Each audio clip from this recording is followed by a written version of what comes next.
there are times when you have to be unpopular. When, as an example, somebody who believes they're progressive is excluding a population from going to class with something covering their head and a mask. If I went to a university professor and said, I'm going to give you like the Rawlsian famous, Rawlsian, if, you were born without anything, how would you organize the world? If you did a Rawlsian test in a lot of these matters, I'm not going to tell you which group is being prevented from going to class. I'm not going to tell you which group has experienced a terrorist attack. I'm not going to tell you which group has had their country invaded. And I'll even give you, it is a group you do not feel comfortable with and do not want to hang out with. What would be your standard of justice?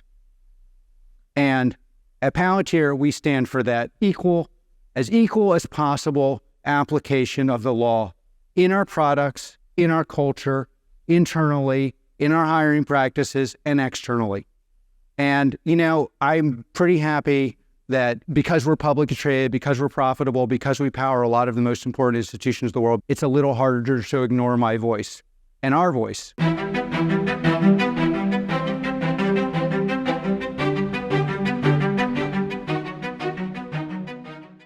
Alex, welcome back to Washington. Very happy to be here. So I want to start with taking you back a few years. When I worked at Google during the unraveling of Project Maven, which Palantir proudly took up, you wrote while I worked there that the U.S. Marine serves while the Silicon Valley executives walk. That's wrong. You were one of the first CEOs to travel to Ukraine after the war, and you were the first CEO to be outspokenly on the side of Israel's right to defend itself after the October 7th attacks, and held Palantir's board meeting in Israel after those attacks. Before we jump into some of the ways you've seen AI change the battlefield, help us understand why you've been so unambiguous on why it's so important to take a side in major international events.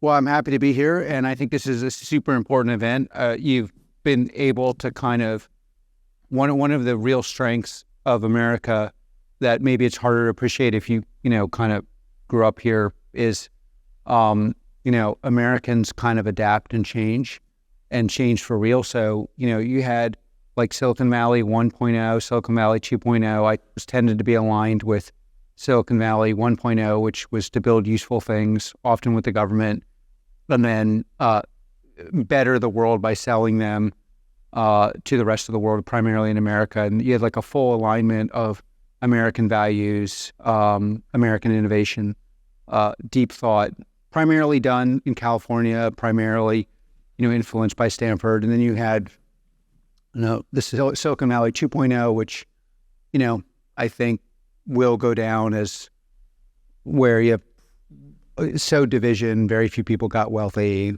So we obviously were against that. And now you have what I think is an emerging, especially in the venture class, because historically have been one that would rage against Silicon Valley venture people.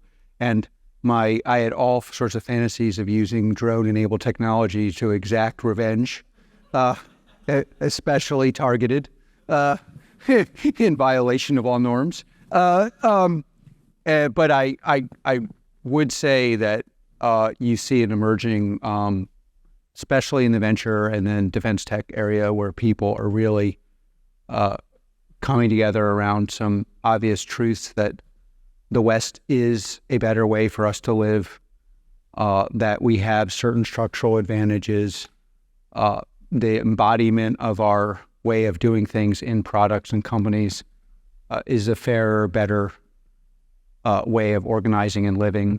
And that's primarily done by freak show, often entrepreneurs with the help and guidance of capital deployed by the venture community.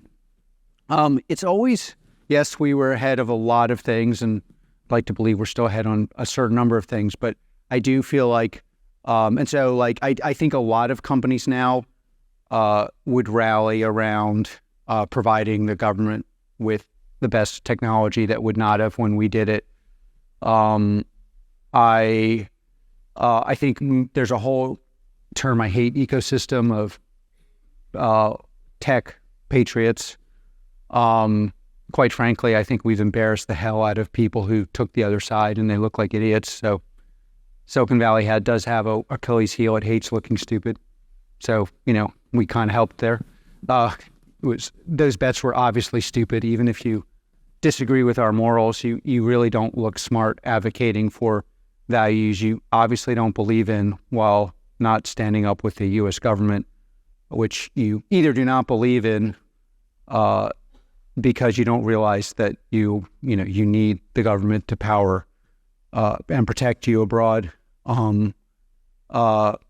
or you're just manipulating people because the thin ideology that you can use to convince people you're good while getting them to work or protest for you for free is obviously it's not convincing anymore. On Ukraine is so we've been involved in a lot of these battles. Ukraine has been more. It's like you have this divide between the elite and non-elite. I think the elite is very pro-Ukraine, so that the courageous part was going and maybe getting killed. But I don't think the courageous part. There was a lot of courage in being pro, because most people seem to agree with us, even though they didn't want to go absorb the risk. Also, Palantir builds products that are actually products and actually work. And so that's an environment where your stuff has to work now. We had a huge advantage, and I did believe, and obviously, I do think the kind of populist right that is very skeptical of Ukraine maybe should spend a little more time looking at the rules in prison, where it's like, even if they're right on the merits, which I don't think, they will be wrong in the consequence of being violated will be big for the West. And so, they should think of more of it in like they're in a car and they got to ride together, and car isn't always right, but it is your car. That's prison jargon. But in any case, I think that is actually how the world works. I think living abroad. Also, I spent a lot of my life in Europe. Europeans really do need to do more, and one on spending, but they also need to do a better job explaining how they see the world to America, which does organize defense. Israel, I would say, I'm pro-West, so these things fall from that. Leaving the obvious fact that democracies should not be held to differentiating standards depending on their apparent tribal affiliation. So I'm very against double standard, triple standard, quadruple standard. Like, we're going to have a standard for us. Somehow our adversaries get a better standard than Israel. Makes no sense to me. Then you see the disaster, unforgivable, incomprehensible, logical extension of the double standard world manifesting itself on college campuses, where, they've dedicated themselves, perhaps correctly, to an architecture of anti-discrimination while dressing in masks and excluding the population that's been most discriminated for the last 3,000 years. And it's fascinating that they think that's a plausible way of organizing themselves. And I just don't think that we or I should tolerate that. At Palantir, we are very comfortable being unpopular. And, I think one of the things I want to get done is encourage people there are times when you have to be unpopular, when, as an example, somebody who believes they're progressive is excluding a population from going to class with something covering their head and a mask. If I went to a university professor and said, I'm going to give you like the Rawlsian famous, Rawlsian, if, you were born without anything, how would you organize the world? If you did a Rawlsian test in a lot of these matters, I'm not going to tell you which group is being prevented from going to class. I'm not going to tell you which group has experienced a terrorist attack. I'm not going to tell you which group has had their country invaded. And I'll even give you, it is a group you do not feel comfortable with and do not want to hang out with. What would be your standard of justice? And at Palantir, we stand for that equal as possible application of the law in our products, in our culture, internally, in our hiring practices, and externally.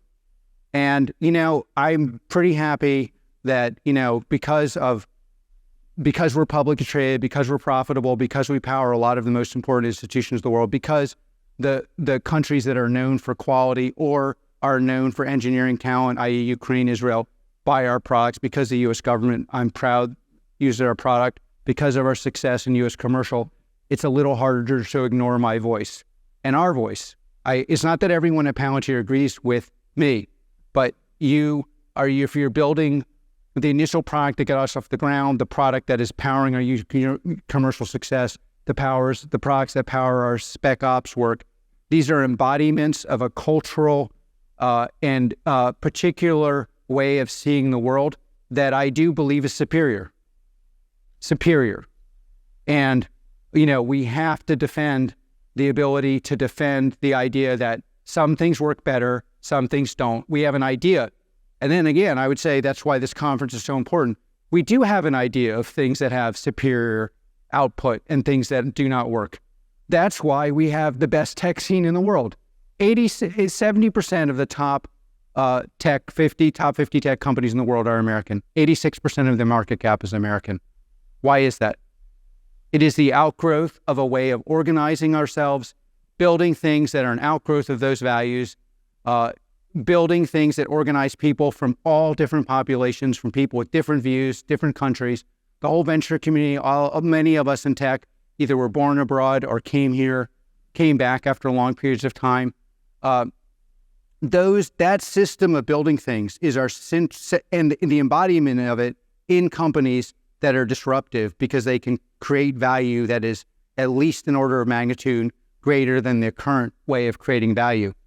When it is aligned with our government, leads to prosperity, leads to dialogues that lead to new companies, leads to immigration of the people that will build these kind of companies. It excludes dysfunction. It excludes ways of thinking that leave you being commoditized in your thinking. Israel, Ukraine, Maven are outgrowths of that philosophy. That's not particularly a one issue being different than another. And in almost all cases, Maven supporting the army, we were protested every day in Silicon Valley. What you mostly heard was, I kind of agree with you, but lots of people are going to yell at you, and maybe you shouldn't do this. And I would also say, a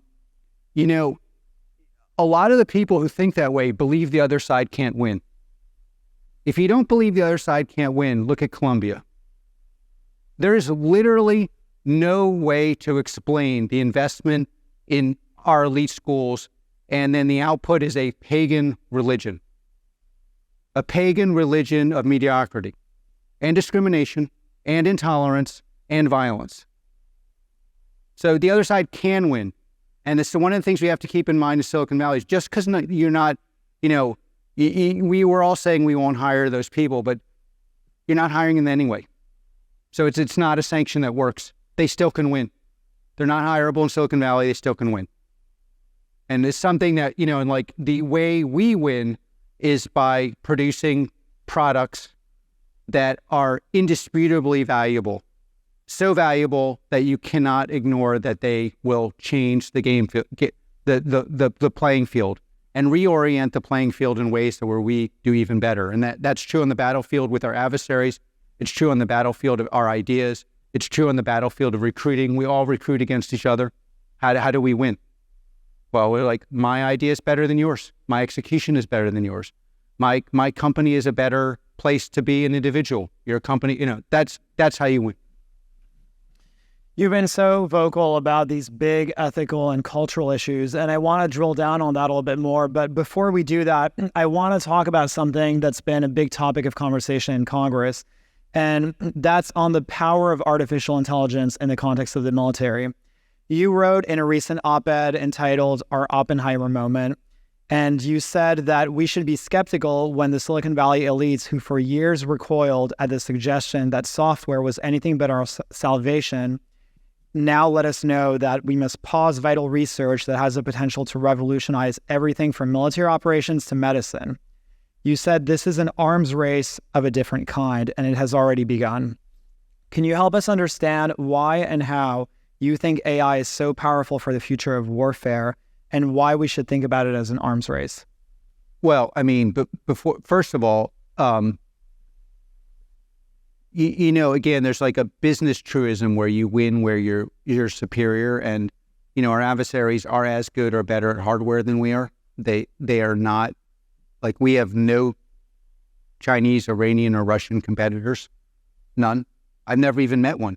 So that it's like, I think Congress and in general the American people, because there's often a feeling of malaise because somehow, our political choices look very crazy.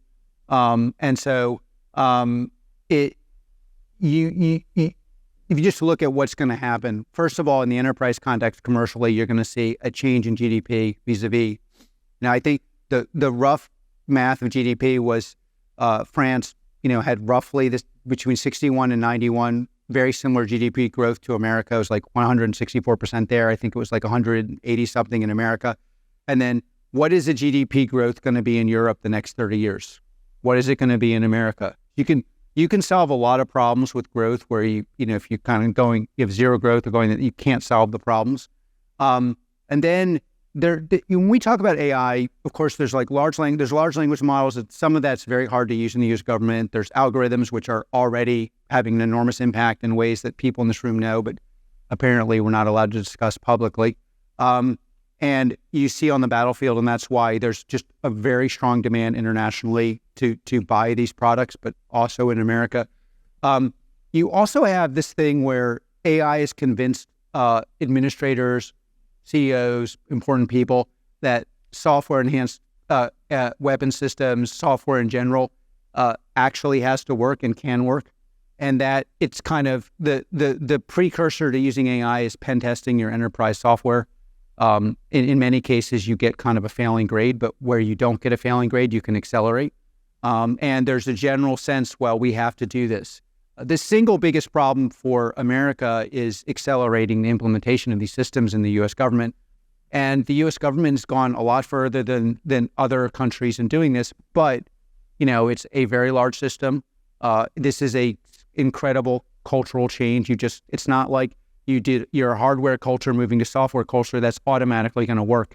And part of the problem you're having in Europe is you have hardware cultures trying to be software cultures, and that's very, very hard to do. So, what should the U.S. do? We should implement something where a certain percentage of our software, of our DoD dollars, have to be spent on software that's either been proven on the battlefield or proven in commercially. And if it's been proven in both spheres, you get a bonus. If it's been proven in neither, it's a high hurdle.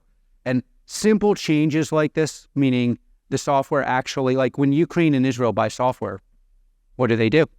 They test it. They see if it's working. They want to know, can I write on top of this? What all the various things you would need in enterprise software, they test it. We need a lot more of that, and we need a lot more control of the spend. I think there's a pretty significant movement to do that, which is why the demand to be here has been so great, besides your incredible leadership. And then there's also giving the U.S. kind of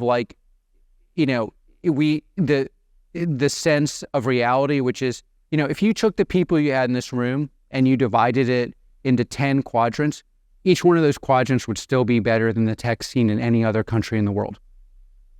Any other country in the world. You have Israel's number 2, it'd still be that'd be one of your 10 quadrants. So this is a country that dominates in tech. It's just, again, 86% of the market cap of the top 50 are U.S. companies. It'll probably be 96 at some point. So how do you get enterprises? And, we do see a difference in commercial. We didn't give last quarter's results, obviously, but the quarter before we grew 70%. And we have a nascent and terrible sales force. We still grow at 70%. Now imagine what a real sales force could do with those results. So why do you think American culture, what is so unique about American culture that has led the United States to be a place that embraces heterodox ideas? And do you see lessons from Silicon Valley tech companies, cultural lessons for the DoD and government institutions to apply Silicon Valley first principles in order to do a better job at bringing innovation into defense? Well, first of all, we are a very Calvinist culture. So Calvinism, if you judge with most cultures assume that if you've been successful, you've done something wrong. Calvinism assumes if you did something successfully, you are likely blessed by God. Now, we have a secular derivative of that, but that's certainly the Silicon Valley vibe. Second of all, we really do have to fight to make sure we stay and embrace some version of high transparency, high meritocracy. There is no other culture in the world, and I spent half my life in other cultures, that is as at ease with let's share information, let's build something. Those things have been talked about a lot. I think one other thing that is talked about less, we are a culture of self-defining culture. So in America, if you want to join a church, synagogue, or mosque, you can decide what that will look like. Doesn't work that way in Europe. You have the state decides for you. So when you want to decide your culture of Palantir or whatever your company is, you can self-define roughly within the context of the law what your culture is. And so we're a believer culture. We actually build things based on belief. And then obviously you actually get to keep by and large the proceeds of what you've done. So if you're in China or Russia, you might have done all those things and you still end up in trouble if you speak out. What we can teach the rest of the world, and definitely I think the DoD and others have learned and are embracing by and large, but obviously we should accelerate, is how do you build a culture that is flattened? Is one of the big issues you have in large institutions. You have multiple, you have 1,000 layers of hierarchy. You have this especially in France, where where in fact you really need to have small teams of radical transparency where the best idea wins and gets resources, and fighting against larger structures that hide inaccuracies, especially inaccuracies around the assessment of tech, is probably the most important thing an enterprise can do. And it's hard for large organizations to do this. And that is what actually you have to learn. Last not least, kind of slightly self-serving, but, tech is incredible. In American tech is maximally tolerant of any personality if you're delivering. I'm like a hyper, inexplicably dyslexic outsider. Nobody in tech cares. I would defy you to find someone in tech who would not hire me at this point. Now, in the beginning, without Peter, I would not have been hired. But now anybody would hire me, and simply maybe for the wrong reasons. In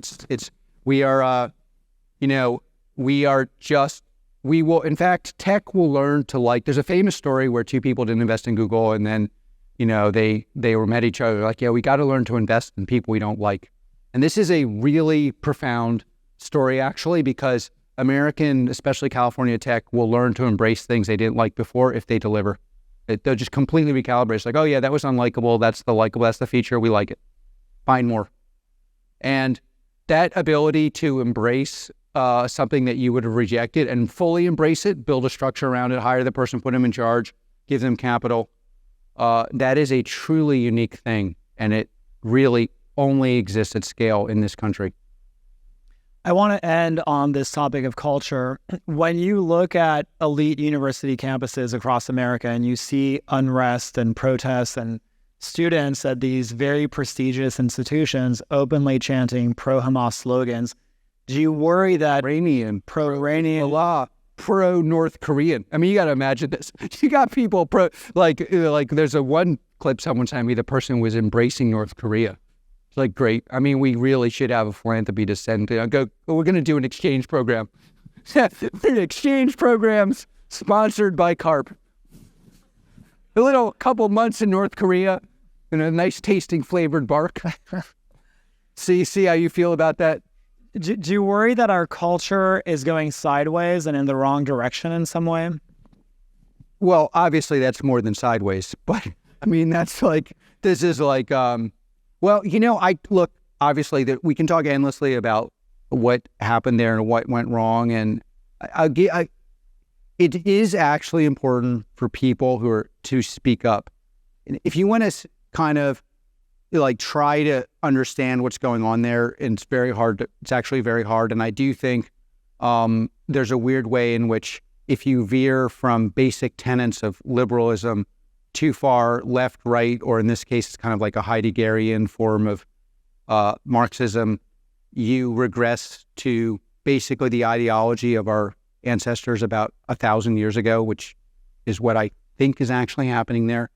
And they don't see the contradiction in their behavior of writing papers about micro-discrimination and then excluding the longest existing minority overtly. They literally don't see the contradiction. I would say we have a problem on our side that we need to speak up. You know, they also believe that everything they're saying is sensible and convincing. Like, part of their frustration is like, we're so convincing, but no one's listening. But on our side, we have to explain to them how idiotic and non-convincing and this is. And we need to do it in public. And so, you know, I would say it's game time for if you agree with what I'm saying, it's game time for you, because you can no longer get away with just saying, oh, that looks really, really regressive. But you know what? You actually have to call it out in whatever form you want to call it out, because they actually think what they're saying is sensible. They really believe most intelligent people actually agree with them, and everybody who doesn't agree with them is somehow bought off by some huge machine. And while we may know that's idiotic, very few people are actually saying, hey, this is crazy and we're going to fight against it. And we just have to. The times where you could just not speak out, not say anything, pretend this was some crazy view of somebody, those times are over. If you want this to stop, you have to actually begin to be more vocal. Inside your company, outside your company, and in whatever form you kind of can make yourself feel comfortable with. Alex, thank you for doing this. Let's give a warm hand for the CEO Palantir.